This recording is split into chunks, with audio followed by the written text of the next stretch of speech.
Mga kaibigan, ngayon ay pupunta kami sa Mount Tugoy. Time check mga kaibigan ay 5 AM at mula nga dito sa sentro ay magmomotor tayo papunta sa Mount Tugo.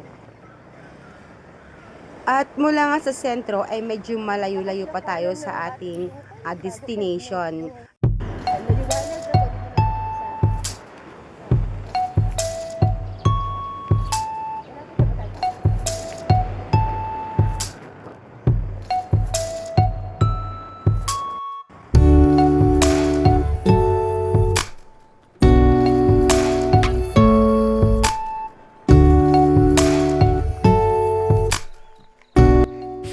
At mula nga dito sa lugar na to ay start na yung paakyat natin. Dire-diretsong paakyat na hanggang doon sa registration area.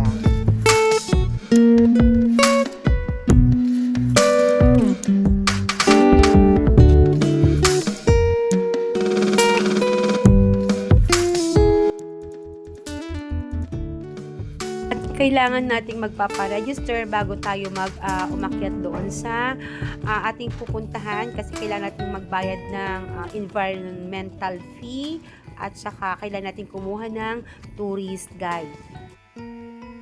At para nga makamura tayo sa ating mga bayarin, pwede tayong makigrupo sa mga mas maraming grupo para mas marami tayong maghahati-hati sa mga bayarin. At start na nga ng ating pag-akyat. Kasama natin ang ating tourist guide at nakisama kami sa grupo ng mga kabataan. 3 sila, plus 2 kami, bali 5 kami. Driving down the highway, doing 95 alone. Trying to reach you, call you, but you won't come to the phone. Remember me, said you'd be my heart's home. Guess you were biding your turn to go. I really should've known. 1-8. Baby, then till we hit a red light, then I see the signs. Oh, after all that time, this is it for us. You don't wanna try. Thought your love was real, but it's not for us. Now you can't decide. After all this time, this is it for us.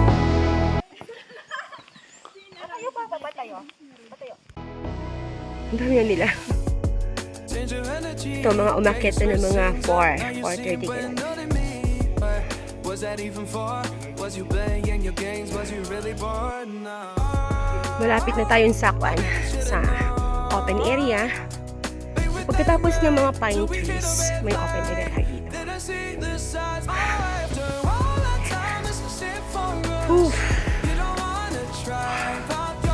Yan. Doon tayo pupunta. Yun. Yun yung Mount Tugo. May tao na sa taas, oh. So, ito yung mga kaibigan ng ganda.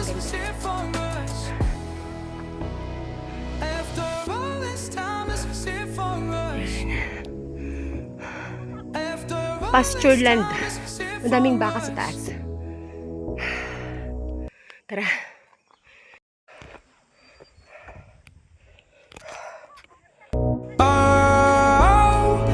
Should've known. Be with anyway till we hit a red light. Then I see the sign. After all that time, this is it for us. You don't wanna try. Thought your love was real, but it's not for us. Now you can't decide. After all this time, this is it for us.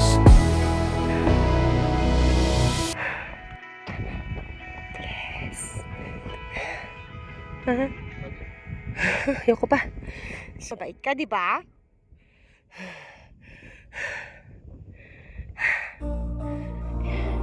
Dalawa anak niya. Swerte naman nung may-ari. We were sparks on quiet streets, two hearts finding where to meet. Kaya, But life pulled Tingnan nyo, us guys. apart, left me Naubos na po yung talking pitcha. to the dark. If I called you tonight, would it feel the same? Or have we kaibigan, both daanan ng moved on bata. to Yun different daw yung daanan ng names? tao. Sino? Take me back to the start, before the quiet and the scars. When the world felt small and your hands felt warm. Take me back to the start. Kung kaya tayo palapit ng palapit sa summit, ito yung first summit, first peak. Ito yung Mount Tugo. Yan o, yung malaking bato. How we talk like we're fine, but your name still lives in my rhyme. Take me Doon talaga yung pinupuntahan ng mga tao, yung pinakatuktok ng bato na yun. Ito yung pictorial place. Magkagi pa siya, parang may hamog-hamog pa siya. Pero may usok-usok. May pala yung phone ko na Peak number 1! when the world felt small and your Peak number 1! Second peak na quadro peak tayo ngayon. Pero mainit na, no? Pero kung second trail, doon pala yung pinakasamit ng quad peak. Doon sa tuktok na yon. So malayo-layo pa kami. Papunta pa lang kami ngayon sa second peak. Quad peak tayo. So first peak pa lang yung napunta natin, first summit. So second summit is going on. Tarig mga kaibigan.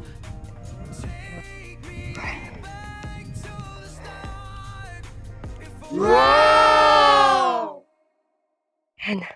Mga kaibigan, papunta na kami sa Peak 3. Yan. May mga tao pa doon. Yan po tayo. Peak 3. Summit 3. Summit 3.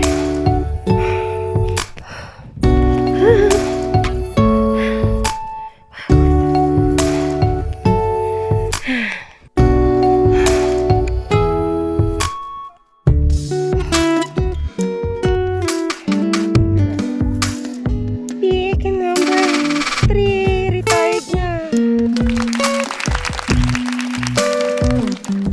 Naragno po tayo. Punta na tayo sa peak number 4. Artehan talaga. Tara na doon.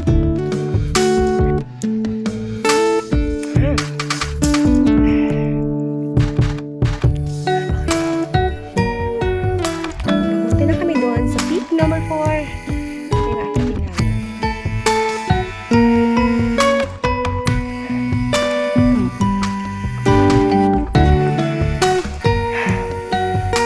1,438 meter above sea level. Yun na yung pinaka quad peak natin. 460 meters more. Dito tayo sa welcome to Sadjaten. So going to summit number 4. Yan, yung mga kasama namin. Hindi namin pala sila kasama, mga ibang group yan. So, mayroon pa tayong 460 meters more to go. Total of 1,438 meters above sea level. So, let's go! Ganda.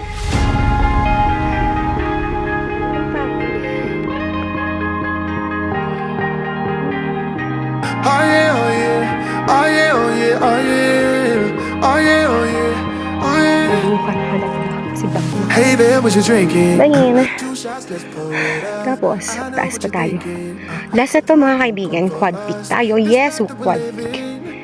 Ito na siguro so far yung pinakamahabang napuntahan ko sa lahat ng bundok na akit namin. Kasi ito ay pinagsama-sama sa isang 4 na bundok sa isang lakaran. So medyo mahirap. twice the time of your life. Kailangan siguro mas maaga yung akyat, mga 4. So, nung oras na ngayon, it's siguro mga nasa 9 na siya. So, 4 na oras akyatan. So, 4 na oras akyatan, 4 na oras pababa. Ay, siguro mas madali na lang yung pababa kasi sabi nila, konti na lang yung pakyat. Iba na kasing daanan yung pabalik. Hindi na kami dito dadaan pabalik. Papunta. Iba yung daan papunta. Ibang daanan na rin yung pabalik. So far, ito na yung pinakamahaba na aking inakyat for bundok. 4 peak sa isang laban.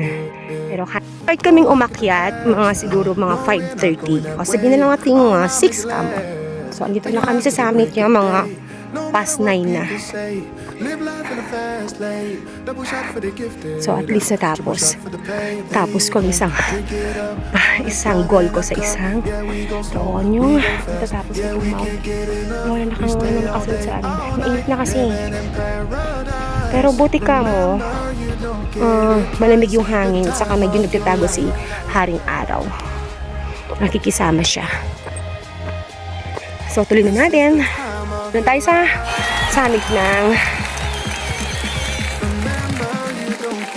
So, natapos natin yung quad peak. So, pintay lang tayo ng pila kasi masarap to. Again, sabi niya.